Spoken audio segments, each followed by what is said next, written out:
Le regret. Fardeau ou boussole? Bonjour et bienvenue dans la maison douce de Kasama. Aujourd'hui, j'ai envie de te parler d'un sujet universel et un sujet que nous avons toutes et tous traversé. Le regret. Ce sentiment, parfois lourd, qui nous attache au passé et qui nous murmure sans cesse « Et si j'avais fait autrement ?» Le regret peut être un poids immense, mais il peut aussi devenir une leçon précieuse, voire une véritable boussole intérieure. Alors aujourd'hui, je voudrais qu'on explore ensemble comment transformer ce fardeau en une force. Le regret, c'est sans doute l'un des sentiments les plus universels. Peu importe notre âge, notre culture, notre parcours, chacun de nous s'est déjà dit un jour « si seulement ». Il y a d'abord les regrets de ce qu'on n'a pas fait, ces occasions manquées, ces silences qu'on a gardés, ces pas qu'on n'a pas osé franchir. On se dit « j'aurais dû essayer, j'aurais dû oser ». Et au lieu de la joie d'avoir tenté, il reste un vide amer. Puis il y a les regrets de ce qu'on a fait, mais qu'on aurait voulu faire autrement. Ces décisions trop raides, ces colères mal placées, ces mots blessants qu'on ne peut plus reprendre. Et là, le regret prend la forme de la culpabilité. Le problème avec le regret, c'est qu'il nous attache à hier. Un hier qu'on ne peut ni modifier ni effacer. Et combien de temps passons-nous à rejouer ce film intérieur, comme si en le revoyant, on allait enfin changer la fin? Mais hier est figé. Et c'est là toute la douleur du regret. Il ne se répare pas et on ne peut pas repartir en arrière. Alors, que faire? Se laisser enfermer dans cette prison invisible ou choisir de transformer ce poison en un guide? Parce que oui, le regret peut être une prison, mais il peut aussi devenir une boussole. Quand tu ressens un regret, demande-toi, qu'est-ce qu'il m'apprend sur moi?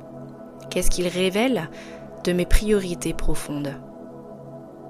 Qu'est-ce qu'il me dit sur ce que je ne veux plus jamais reproduire? Un exemple. Tu regrettes de ne pas avoir dit « je t'aime » assez souvent?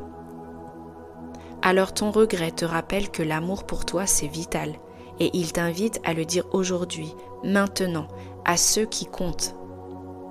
Tu regrettes une décision prise trop vite? Ton regret devient donc une leçon. Ralentir, prendre du recul, réfléchir davantage avant d'agir. Tu regrettes d'avoir trop attendu par peur. Ton regret t'avertit. La peur prend trop de place et il t'invite à choisir le courage, même imparfait. En fait, le regret n'est pas là pour te détruire, mais il est là pour t'apprendre. La clé, c'est de passer de « si seulement » à partir de maintenant. Tu n'as pas dit ces mots hier? Dis-les aujourd'hui. Tu n'as pas osé hier? Ose maintenant, même un petit pas. Tu as oublié hier? Redonne-toi ta place dès aujourd'hui. Et il y a une chose essentielle, apprendre à se pardonner. Parce que souvent, on pardonne aux autres, mais on se condamne soi-même. On oublie que l'on a agi avec les moyens, la conscience et les forces qu'on avait à ce moment-là. On a fait ce qu'on a pu. Alors, au lieu de ressasser hier, transformons nos regrets en graines. Plantons-les dans le présent et regardons-les fleurir dans notre avenir. Alors oui, le regret fait partie de la vie, mais il ne doit pas devenir une prison. Il peut devenir une boussole si on choisit de l'écouter autrement et d'agir dès aujourd'hui. Et toi, dis-moi en commentaire, as-tu déjà réussi à transformer un regret en force ? Parce que ton expérience pourrait être une lumière pour quelqu'un d'autre. Parce qu'apprendre à se libérer du poids du regret, c'est aussi apprendre à vivre plus légère, plus alignée et plus en paix avec soi-même.